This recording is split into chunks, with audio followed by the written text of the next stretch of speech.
Hi guys, welcome back to my YouTube channel, Dikshita YouTube channel.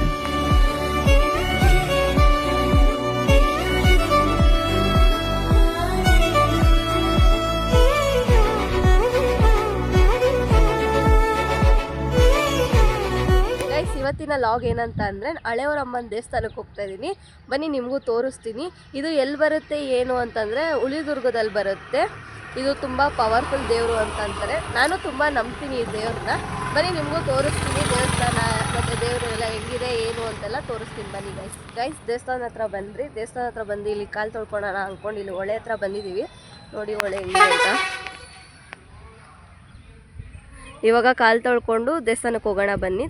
ತೊಳ್ಕೊಂಬರ್ಬೇಕಾದ್ರೆ ಇಲ್ಲಿ ಅಜ್ಜಿ ಇಲ್ಲಿ ಮುಂದ್ಗಡೆ ಸ್ವಲ್ಪ ನೀರಾಗಿ ಕೊಟ್ಟು ಗುಡಿಸ್ಕೊಡಿ ಅಂತಂದರು. ನಾನು ನನ್ನ ತಂಗಿ ಗುಡಿಸ್ಕೊಟ್ಬಿಟ್ಟು ಹೊರಟ್ರಿ ದೇವಸ್ಥಾನಕ್ಕೆ. ದೇವಸ್ಥಾನದ ಹತ್ರ ಬಂದ್ರಿ. ಇದು ಹಳೆಯವರಮ್ಮನ ದೇವಸ್ಥಾನ ಗೈಸ್. ಇದು ಹುಲಿಯೂರಮ್ಮ ಅಂತಲೂ ಅಂತಾರೆ, ಹಳೆಯವರಮ್ಮ ಅಂತಲೂ ಅಂತಾರೆ, ಎರಡೂ ಒಂದೇ. ಅದಾದಮೇಲೆ ತುಂಬ ಕ್ಯೂ ಇತ್ತು ಗೈಸ್. 1 hour ನಿಂತಿದ್ದೀವಿ. ಅದಾದಮೇಲೆ ಅಮ್ಮನ ದರ್ಶನ ಆಯಿತು. ಆದರೂ ತುಂಬ ರಶ್ ಇದ್ದರು, ವೀಡಿಯೋ ಮಾಡೋಕ್ಕಾಗಲಿಲ್ಲ. ಆದರೂ ಅಮ್ಮನ ನಿಮಗೆ ತೋರಿಸಿದ್ದೀನಿ. ದರ್ಶನ ಎಲ್ಲ ಮಾಡ್ಕೊಂಬಂದ್ರಿ. ಇಲ್ಲೇ ಆಚೆಗಡೆ ಅಮ್ಮನ ಅಲಂಕಾರ ಮಾಡ್ತಿದ್ರು, ಅದು ನೋಡಿಕೊಂಡು ಬಂದ್ರಿ ಗೈಸ್. ಅಲ್ಲಿಂದ ಆಚೆ ಬಂದು ಅಲ್ಲೇ ಮುಂದೆ ಒಂದು ವೆಂಕಟೇಶ್ವರ ದೇವಸ್ಥಾನ ಇದೆ ಗೈಸ್. ವೆಂಕಟೇಶ್ವರ ದೇವಸ್ಥಾನಕ್ಕೆ ಹೋಗಿ ಹಂಗೆ ಬಂದ್ರಿ. ಗಣೇಶನಿಗೂ ಕೈ ಮುಕ್ಕೊಂಡು ಮತ್ತು ಸಾಯಿಬಾಬಾ ಇತ್ತು ಅಲ್ಲೇ, ಸಾಯಿಬಾಬಾಗೂ ಕೈ ಮುಕ್ಕೊಂಡು ಹಂಗೆ ಆಚೆ ಬಂದ್ವಿ. ಅಲ್ಲಿ ಆಚೆ ದೇವ್ರು ಕರೆಸ್ತಿದ್ರು, ಅದು ಎಲ್ಲ ಪೂಜೆ ನಡೀತಿತ್ತು. ಹಂಗೆ ಸುಮ್ಮನೆ ಅದು ಒಂದು ವಿಡಿಯೋ ಮಾಡ್ಕೊಂಡೆ ಗೈಸ್. ಈಗ ದರ್ಶನ ಎಲ್ಲ ಚೆನ್ನಾಗಾಯಿತು. ಹಳೆಯವರಮ್ಮನ ದರ್ಶನ ಆಯಿತು. ಅಲ್ಲಿಂದ ಮುಂದೆ ಬಂದರೆ ಒಂದು ದೇವಸ್ಥಾನ ಇದೆ, ವೆಂಕಟೇಶ್ವರ ದೇವಸ್ಥಾನ. ಅಲ್ಲಿಗೂ ಹೋಗಿ ಬಂದ್ರಿ.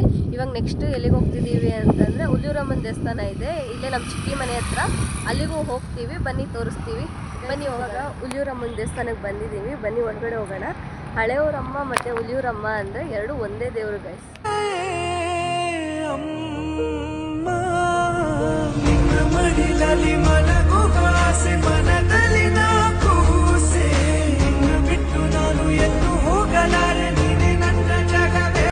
ಗೈಸ್ ದರ್ಶನ ಎಲ್ಲ ಚೆನ್ನಾಗಾಯಿತು, ಎಲ್ಲ ಮುಗೀತು. ಈ ದೇವಸ್ಥಾನದಲ್ಲಿ ಇನ್ನೊಂದು ವಿಶೇಷತೆ ಏನು ಅಂತಂದರೆ ಗುಡಪ್ಪ ಅನ್ನೋರಿಗೆ ದೇವರು ಬರುತ್ತೆ, ಪಟ್ಟ ಹೇಳ್ತಾರೆ, ಎಲ್ಲ ಮಾಡ್ತಾರೆ. ಹಂಗಂದರೆ ಏನು ಅಂತ ಪಟ್ಟ ಇರೋದು ಅಂತ ಏನು ಅಂದರೆ ಗೈಸ್, ಅದು ಇವಾಗ ನಿಮ್ಮ ಮನಸ್ಸಲ್ಲಿ ಏನಾದ್ರು ಕೇಳ್ಕೊಬೇಕು, ಆಗುತ್ತೋ ಇಲ್ವೋ ಅಂತ ಇರುತ್ತಲ್ವ, ಅದು ಇಲ್ಲಿ ಬಂದು ಬೇಡ್ಕೊಬೇಕು. ಅವರು ಆಗುತ್ತೋ ಇಲ್ವೋ ಅಂತ ಹೇಳ್ತಾರೆ. ನನಗೆ ಅದ್ರ ಮೇಲೆ ನಂಬಿಕೆ ಇದೆ, ಬಟ್ ಬೇರೆಯವ್ರಿಗೆ ಗೊತ್ತಿಲ್ಲ. ನಾನು ಅದನ್ನು ತುಂಬ ನಂಬ್ತೀನಿ ಗೈಸ್. ಇವಾಗ ಎಲ್ಲ ಮುಗೀತು, ಬನ್ನಿ ಮನೆಗೆ ಹೋಗ್ತಾ ಇದ್ದೀವಿ. ಮನೆಗೆ ಹೋಗೋಣ, ಸ್ವಲ್ಪ ಹೊತ್ತು ರೆಸ್ಟ್ ಮಾಡಿ ಆಮೇಲೆ ಲಾಗ್ ಕಂಟಿನ್ಯೂ ಮಾಡ್ತೀನಿ. ಆಮೇಲೆ ಏನೇನು ಮಾಡ್ತೀವಿ ಅಂತೆಲ್ಲ ತೋರಿಸ್ತೀನಿ.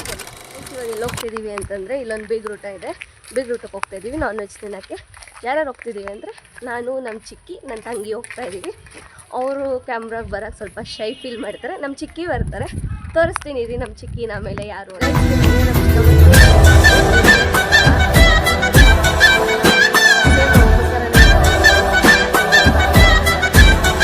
ಇಲ್ಲಿ ಫುಲ್ಲು ಮಳೆ ನೋಡಿ ಗೈಸ್, ಹೆಂಗೆ ಮಳೆ ಬರ್ತಿದೆ ಅಂತ. ಅವ್ರ ಬೆಟ್ಟ ನೋಡಿ ಗೈಸ್ ಹೆಂಗಿದೆ. ಊಟ ಎಲ್ಲ ಮಾಡಿಕೊಂಡು ಬಂದ್ವಿ ಗೈಸ್. ಮಳೆ ಜೋರಾಗಿ ಬಂದುಬಿಡ್ತು, ಅದಕ್ಕೆ ಲೇಟ್ ಆಯಿತು. ಅಲ್ಲೇ ಇದ್ರಿ. ಇವಾಗ ಮಳೆ ಎಲ್ಲ ನಿಂತು ಮನೆ ಹತ್ರ ಬಂದ್ರಿ. ನೀವು ಅನ್ಕೊಬೋದು ದೇವಸ್ಥಾನಕ್ಕೆ ಹೋಗಿದ್ದಾಳೆ, ಊಟ ಮಾಡಿದ್ದಾಳೆ, ಚಿಕನು ಮಟನು ಅಂತ. ಆದರೆ ಈ ದೇವ್ರಿಗೆ ಚಿಕನ್ ಮಟನ್ನೇ ಮಾಡೋದು ಗೈಸ್. ಅದಕ್ಕೋಸ್ಕರ ನಾವು ಮಾಡಿದ್ರಿ, ಇಲ್ಲಾಂದರೆ ಮಾಡ್ತಿರ್ಲಿಲ್ಲ. ಅದಕ್ಕೋಸ್ಕರ ಊಟ ಮಾಡಿಕೊಂಡು ಬಂದ್ವಿ. ನಾನು, ನಮ್ಮ ಚಿಕ್ಕಮ್ಮ ಮತ್ತು ನನ್ನ ತಂಗಿ, ನಮ್ಮ ಚಿಕ್ಕಪ್ಪ ಎಲ್ಲ ಪೇಟೆಗೆ ಹೋಗ್ತಾಯಿದ್ದೀವಿ. ಪೇಟೆ ಅಂತಂದರೆ ಇವಾಗ ಬೆಂಗಳೂರಲ್ಲಿ ಹೆಂಗೆ ಮಾರ್ಕೆಟ್ ಅಂತ ಇರುತ್ತೋ ಅದೇ ಥರ ಇಲ್ಲಿ ಪೇಟೆಗೆ ಹೋಗ್ತಾಯಿದ್ದೀವಿ. ಬನ್ನಿ ಅಲ್ಲಿ ಹೋಗಿ ಏನೇನು ಮಾಡ್ತೀವಿ ಏನು ಅಂತೆಲ್ಲ ತೋರಿಸ್ತೀನಿ ನಿಮಗೆ.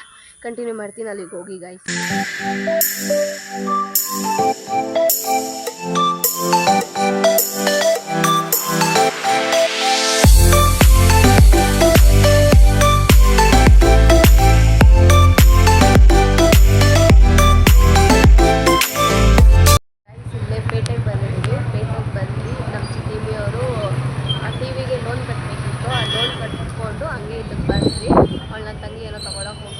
ತಗೊಂಡು ಗೋಬಿ ತಿನ್ಕೊಂಡು ಹೋಗೋಣ ಬನ್ನಿ. ನೆಕ್ಸ್ಟ್ ಏನೇನು ಮಾಡ್ತೀವಿ ಅಂತ ತೋರಿಸ್ತೀನಿ ಗೈಸ್. ಅಲ್ಲಿ ಗೋಬಿ ಮತ್ತು ಮಸಾಲೆ ಪುರಿ ಎಲ್ಲ ತಿನ್ಕೊಂಡು ಇವಾಗ ಮನೆಗೆ ಹೋಗ್ತಾ ಇದ್ದೀವಿ.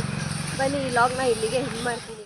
ಈ ಲಾಗ್ ನಿಮ್ಗೆ ಇಷ್ಟ ಆಗಿದ್ದರೆ ಲೈಕ್ ಮಾಡಿ, ಶೇರ್ ಮಾಡಿ, ಕಮೆಂಟ್ ಮಾಡಿ, ಸಬ್ಸ್ಕ್ರೈಬ್ ಮಾಡಿ, ಬೆಲ್ ಐಕಾನ್ನ ಕ್ಲಿಕ್ ಮಾಡಿ. Thank you guys.